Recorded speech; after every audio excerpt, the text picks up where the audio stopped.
قبر میں مردے کے ساتھ سب سے پہلے کیا ہوتا ہے؟ قبر میں مردہ کیا کیا سن سکتا ہے؟ قبر کے حالات میرے عزیز پلے کر دیا ہے تو جانا مت، چند منٹ سن کے جانا، 5 سے 7 منٹ رک جانا، کیونکہ ایک دن مرنا ہے، آخر موت ہے، کر لو جو کرنا ہے، آخر موت ہے۔ بتانے کا مقصد یہ ہے، اس لیے ہے کہ نہ جانے کون سا میرا بھائی آپ میں سے کون سی میری بہن عمل کر لے، گناہوں میں ملوث ہے تو آج ہی توبہ کر لیں۔ اس منظر کو ایک بار سننا ضرور میرے عزیز۔ آئیے شروع کرتے ہیں۔ پہلی بار آئے ہوں تو جڑ جائیے ہم سے، کیونکہ ہم ہمیشہ اچھے اور سچے ہی پیغام آپ کو دیتے ہیں۔ چلیے شروع کرتے ہیں۔ اس اندھیری قبر میں جب لوگ قبرستان سے آ جاتے ہیں، عجیب و غریب آوازیں مردے کو سنائی دینے لگتی ہیں۔ دفنانے کے بعد تھوڑی دیر بیٹھ جاؤ قبر کے پاس کہ اس تنگ و تاریک کوٹھری میں پہلی بار اس کو ڈالا گیا ہے۔ کون لوگ ہیں؟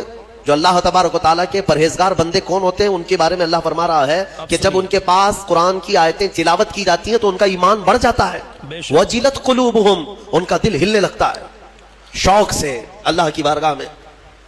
حضرت امام اعظم ابو حنیفہ رحمۃ اللہ تعالیٰ علیہ مغرب کی نماز کے لیے حاضر ہوئے، صرف قاری قرآن نے اذا زلزلت الارض زلزالہا یہ سورہ پڑھی، اتنا رونے لگ گئے، اتنا رونے لگ گئے۔ اس میں قیامت کا ذکر ہے کہ یاد کرو کس چیز کو؟ جب زمین ہلا دی جائے گی، وَأَخْرَجَتِ الْأَرْضُ أَثْقَالَهَا، اور زمین کے اندر کی ساری بوجھل چیزیں نکال دی جائیں گی باہر، زمین سب اگل دے گی۔ اور سورہ قاریعہ میں اللہ نے فرمایا یوم یکون الناس کالفراش، لوگ اس دن پتنگوں کی طرح ہوں گے، اڑ رہے ہوں گے۔ وَتَكُونُ الْجِبَالُ كَالْعِهْنِ، اور پہاڑ روئی کے پھاہے ہوتے ہیں، روئی کے اس طرح پہاڑ جو ہے ہواؤں میں اڑ رہے ہوں گے۔ اللہ، پورے بڑے بڑے پہاڑ روئی کے پھاہے کی طرح اڑ رہے ہوں گے۔ اللہ نے قرآن پاک میں جو قیامت کے تذکرے فرمائے، امام اعظم ابو حنیفہ صرف سورہ زلزال پڑھتے رہ گئے، عشاء کا وقت آیا، عشاء پڑھی، پھر کھڑے ہو گئے، صرف یہی اذا زلزلت الارض زلزالہا، اسی میں رہ گئے۔ اتنا روتے تھے، اتنا روتے کہ ان کی داڑھی سے آنسوؤں کا پانی ٹپ ٹپ ٹپ گرنے لگا مسجد کے اندر۔ آپ کی عمر اس وقت قریب 70 سال کی ہے، قریب 70 سال کی۔ میں بتاتا ہوں، جس امام اعظم نے 4000 ختم قرآن کیے ہیں، 5 لاکھ حدیثیں انہیں یاد ہیں، 1000 سے زیادہ بڑے بڑے محدث شاگرد پیدا کیے، سبحان اللہ، اور لاکھوں مسائل کا حل بیان کر دیا امت پر، اتنا بڑا احسان ہے۔ وہ امام اعظم ایک سورہ پڑھ کر کے رات کے وقت کیا کہہ رہے ہیں جانتے ہیں؟ ان کے ایک شاگرد ہیں مسعر، وہ کہتے ہیں میں رات کے وقت جا کر دیکھا میرے استاد ابھی تک کھڑے، مغرب میں جو گئے تھے ابھی تک کھڑے۔ آدھی رات گزر گئی تو وہ دروازہ کھول کر پیچھے کھڑے ہوئے تو امام اعظم ہاتھ پھیلا کر یوں رو رہے تھے اللہ کی بارگاہ میں کہ اے مولا، قیامت کے دن اگر ابو حنیفہ کی بخشش ہو گئی تو تعجب کی بات ہے، ورنہ مجھ جیسا آدمی بخشے جانے کے قابل نہیں۔ امام اعظم کہہ رہے ہیں میری بخشش ہو گئی تو تعجب کی بات ہے، جس نے 4000 ختم قرآن کیے ہوں، اور پھر یوں کہتے ہیں مولا میرے پاس بخشے جانے کے لائق کچھ ہے نہیں سوائے سفید داڑھی کے، اور تو نے فرمایا ہے کہ سفید داڑھی والے کو عذاب دینے میں مجھے حیا آتی ہے، مولا میری سفید داڑھی کو دیکھ کر مجھے معاف کر دینا۔ اللہ، یہ قرآن ہے، محو ہونے والوں کا انداز ہے۔ اور ہمارے ہاں برسوں ہو جاتے ہیں ہم خوف الہی سے نہ روتے ہیں نہ ہی ہمارے جسم ہلتے ہیں۔ ہمیں کس چیز کا غرور ہے؟ ہمیں کس چیز سے اتراؤ ہے؟ کیا ہے ہمارے پاس؟ دنیا کے جو سب سے اچھے لوگ تھے وہ صحابہ تھے۔ ایک بار وہ زور سے ہنس رہے تھے تو میرے آقا نے صرف ان کو اتنی بات پر پوچھا کیا تم سبوں نے قیامت کی تیاری کر لی؟ تو اتنی زور سے ہنستے کس بات پر ہو؟ صحابہ ہنسنا بند کر دی۔ اور ہمارے حال یہ ہے، نہ وضو ڈھنگ کا ہے، نہ قرات ڈھنگ کی ہے، نہ نمازیں ہو پائی ہیں، کچھ نہ ہو کر کے بھی ہمارا سینہ چوڑا کر کے ہم زمین پر گھوم رہے ہیں۔ اللہ کے خوف سے لرز جاؤ، اور قرآن عظیم کی تلاوت جو بندہ کرتا ہے کثرت سے، اللہ تعالیٰ کا وہ ایسا محبوب ہوتا ہے، ایسا محبوب کہ آپ دیکھنا موت کے وقت بھی اس کے چہرے پر نور طاری ہو جاتا ہے، ہاں اس کے لبوں پر مسکراہٹ ہوگی۔ قرآن کثرت سے پڑھنے والے کی روح آسانی سے نکالی جاتی ہے۔ امام احمد بن حنبل بڑے امام ہیں، فرماتے ہیں نزا کیا وقت تھا ان کے، اور اس وقت سے کوئی باہر آتا نہیں، لیکن اللہ تبارک و تعالیٰ جسے چاہے موت کے منہ سے نکالے۔ ان کے ساتھ ایسا ہوا کہ قریب موت کا وقت آ گیا اور سانس جو ہے پھڑکنے لگ گئی، ہلکی ہلکی ہو گئی، لگتا کہ اب روح نکلے گی، تب روح نکلے گی۔ اسی اسنا میں وہ کہتے ہیں کہ شیطان قریب آ گیا، شدت کی پیاس لگی تھی، اور شیطان، کس کی بات کر رہا ہوں؟ امام احمد بن حنبل کی۔ جی، شدت کی پیاس لگی تھی اور وہ پانی لے کر قریب آیا اور بار بار مجھے اپنی طرف بلاتا تھا، کیونکہ پانی کے لیے آدمی کہیں پر بھی چلا جائے۔ وہ کہتے ہیں کہ مجھے اندازہ تھا کہ یہ ابلیس ہے، مجھے بہکا رہا ہے، لیکن پانی کی خواہش بھی ہے۔ اور اس کے بعد وہ آپ سے بحث کرنے لگا کچھ معاملات پر، موت کے قریب، جبکہ بولنے کی طاقت بھی نہیں، تو اچانک ایک خوبصورت نوجوان آیا, اس نے گھونسے مار مار کر کے شیطان کو بھگا دیا. شیطان بھاگ گیا, ڈر کر کے بھاگا. امام احمد بن حنبل کہتے ہیں مجھے سکون ہوا, کم سے کم اس کی شرارتوں سے بچ گیا. وہ نوجوان اتنا حسین تھا, بہت خوبصورت تھا. میں نے اس سے پوچھا کہ میں نے تجھے زندگی میں کبھی دیکھا نہیں, تو کون ہے؟ وہ نوجوان کہتا ہے احمد بن حنبل, میں سورہ یاسین ہوں, جس کو تم روزانہ تلاوت کرتے تھے. اللہ نے مجھے آج یہ شکل دی اور اس ابلیس کو میں نے مار کر بھگایا کہ تمہاری نزع میں وہ تمہیں گمراہ نہ کر سکے. جی بہرحال یہ کیفیت ان کی ختم ہوئی, آپ نے یہ بیان کیا. پھر بعد میں دوبارہ آپ شاید نزع کے عالم میں گئے اور انتقال ہوا. لیکن میرے عزیزو, اندازہ کرو اتنے بڑے امام جن کا حال یہ ہے کہ لاکھوں حدیثوں کے وہ حافظ ہیں, ان کے ساتھ ابلیس اخیر وقت میں ایسے شدت سے گمراہ کرنے کی کوشش کرتا ہے, تو ہمارا اور تمہارا کیا حال ہوگا؟ اگر کوئی چیز اس وقت بچائے گی تو یہ اللہ کا کلام. بے شک. یہاں تک کہ جب قبر میں دفن کر کے لوگ چلے جاتے ہیں تو قبر کے حالات بہت سخت ہیں. قبر بڑی چھوٹی ہے, ہم خود ہی کھودتے ہیں, جانتے ہیں کتنی قبر ہوتی ہے. اپنے مردوں کو آپ دفنا کر کے آتے ہیں, اتنی ہوتی ہے کہ کروٹ بھی نہیں لے پاتا مردہ, اور وہ بھی اس کو اتنا ٹائٹ کر کے نیچے پتھر یا اینٹ یہ ڈھیلے سب رکھ کر کے قبلے کی طرف کر کے اس کو بند کر کے آ جاتے ہیں.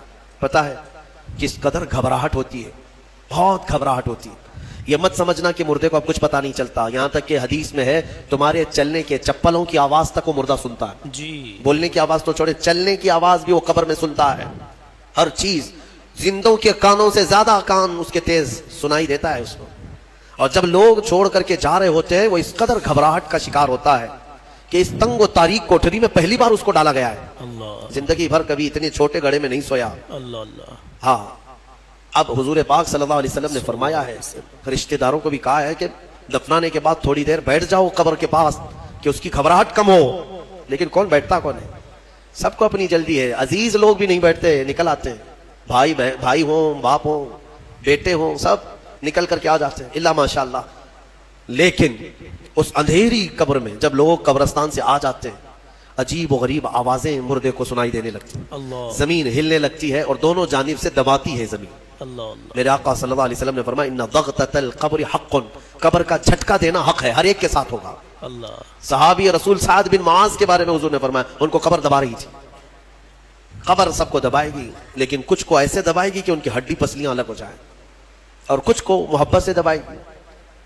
لیکن فرمایا کہ قبر جو ہے اس وقت اندھیری اور پھر عجیب و غریب آوازیں, تنہائی الگ, کوئی نہیں ہے قریب, کوئی نہیں ہے. اس وقت کچھ لوگوں کی قبر میں ایسا ہے کہ اچانک ایک نورانی شکل کا نوجوان سرانے کے پاس آ کر بیٹھتا ہے اور کہتا ہے میں تیرا دوست ہوں, تو گھبرا مت, میں تیری دوستی نبھانے آیا ہوں. مردہ پلٹ کر کے دیکھتا ہے, پوچھتا ہے تو کون ہے؟ تو کہتا ہے میں اللہ کا کلام قرآن پاک, سبحان قرآن مقدس رفیق بن کر, انیس بن کر قبر میں آتا ہے. میرے عزیزوں, اس قرآن سے محبت کرو, اس قرآن سے محبت کرو. انشاءاللہ. مجھے افسوس ہوتا ہے رمضان میں بھی کچھ لوگ ایسے ہیں جو قرآن سننا نہیں چاہتے, ان کو سال میں ایک بار ہی تو موقع ملتا ہے, ان موقعوں کو بھی گنوا دیتے ہیں. بازاروں کی زینت بنے رہتے, بازار کتنے بازار کرو گے, کتنے سال بھر تو بازار کھلا ہے, کیا یہ تراویح پھر رمضان کے بعد ملنے والی ہے؟ ضائع کر دیتے ہیں. ایک تو تم حافظ قرآن ہو نہیں, قرآن گھر میں پڑھتے نہیں, ایک حافظ تمہارے ہاں آ گیا سنانے کے لیے اللہ کا کلام, اس کے لیے بھی پیچھے بھاگ جا رہے ہو, تو گویا کہ تم قرآن کے ساتھ بہت ناانصافی کر رہے ہو. قرآن کو پیٹ پیچھے ڈال چکے, اس کے حقوق نہیں ادا کرتے. گھروں میں جا کر کے دیکھو تو بہت اونچے طاق پر اس کو رکھ دیا ہے. قرآن پر تو اتنی دھول جمع ہوتی ہے کہ اتنی دھول نہ فریج پر نہ ٹی وی پر. اللہ اکبر. ٹی وی اور فریج اور واشنگ مشین تو روز صاف ہو جاتے ہیں, قرآن پاک پر ہاتھ بھی نہیں لگتا. اللہ اللہ. کیوں قرآن کے ساتھ یہ دوہرا سلوک ہے؟ یہی تو ہے میرے عزیزوں, درس قرآن اگر ہم نے نہ بھلایا ہوتا, یہ زمانے نے زمانہ نہ دکھایا ہوتا. دکھایا ہوتا. شاعر نے بہت اچھے انداز میں کہا, درس قرآن کو اگر ہم نے نہ بھلایا ہوتا, یہ زمانے نے زمانہ نہ دکھایا ہوتا. یہ سارے ہمارے اندر ہیں. اٹھو, آج بھی تمہارے پاس وقت ہے, قرآن کو پڑھو, سیکھو. اور میں کہتا ہوں آج کے دور کے مسلمان, سخت پکڑ ہوگی تمہاری, تمہارے پاس یہ عذر بھی نہیں ہے کہ اللہ کی بارگاہ میں کہیں گے کہ مولا پڑھانے والا کوئی تھا نہیں, جی, سیکھنے کا کوئی ذریعہ تھا نہیں. آج تمہارے ہر ایک کے ہاتھ میں موبائل ہے, قرآن ہے, سینکڑوں قاریوں کی قرت ہے. انٹرنیٹ صرف گانے سننے کے لیے نہیں, قرآن سیکھنے کے بھی وہاں ذریعہ موجود ہے. پورے عالم بننے کے مدرسے چل رہے ہیں آن لائن, قرآن پڑھانے والے پڑھا رہے ہیں. لیکن اب عذر تمہارے پاس کچھ بھی نہیں رہے گا.